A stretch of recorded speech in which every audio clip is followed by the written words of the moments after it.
Sid Lowe is with us. Sid, what's going on? Well, essentially what's going on is that Barcelona, of course, are trying to find a solution, or at least a temporary solution to some of the economic problems that are posed by the coronavirus crisis. And what they did was have a series of conversations with the players at Barcelona about the possibility of a 70% pay cut for as long as the state of alarm lasts in Spain. The players have turned that down. That's not to say they're turning down any possibility of a pay cut, but they've turned that down. The problem is, of course, that because of the labour laws in Spain, what's known as an ERTE and ERTE, which enables companies to unilaterally impose these kind of pay cuts, and that is what Barcelona will now do. So you can have conversations with players, because the best thing to do always, of course, is to have a negotiated settlement. But in the end, if the club wants to force this through, they will be able to do so. The problem, of course, from Barcelona's point of view, is that the reaction that creates within the dressing room, and the way in which it makes an already very difficult relationship between boardroom and dressing room even more tense. Sid, am I just being naive? Aren't Barca really rich? Well, I mean, I must admit, Dan, and this is very simplistic, but it does kind of stick in the throat a little bit that you take the front page of the Catalan papers today, in fact, both of them, both Sport and Mundo Deportivo, which are the two sports dailies dedicated largely to Barcelona, and you have this juxtaposition of two stories.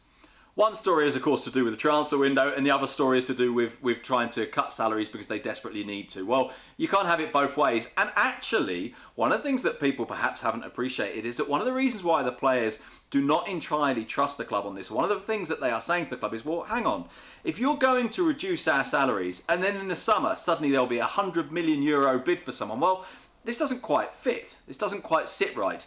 And so, yeah, of course that jars. It doesn't, it's not something that's easy to swallow. But at the same time, in response to your specific question, which is, are Barcelona rich? No, they're not. Their economic situation is really, really bad. And it's really bad even pre-coronavirus crisis. So that's the reason why they, and let's not forget this, are the very first, but not the only Spanish club to have done this.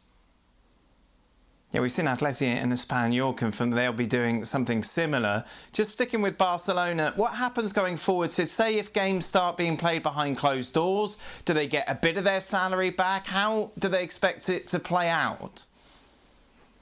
Right, well that's actually relatively easy to explain, and it's another part that, while it's easy to explain, doesn't entirely make sense, because the proposal is that this would be a 70% pay cut for as long as the state of alarm continues. Now, at the moment, that's set to be until April the 11th, but it could be expanded beyond that. And the idea is that the 70% pay cut lasts for that period, which at the moment looks like being a month, maybe 5 weeks, maybe 6.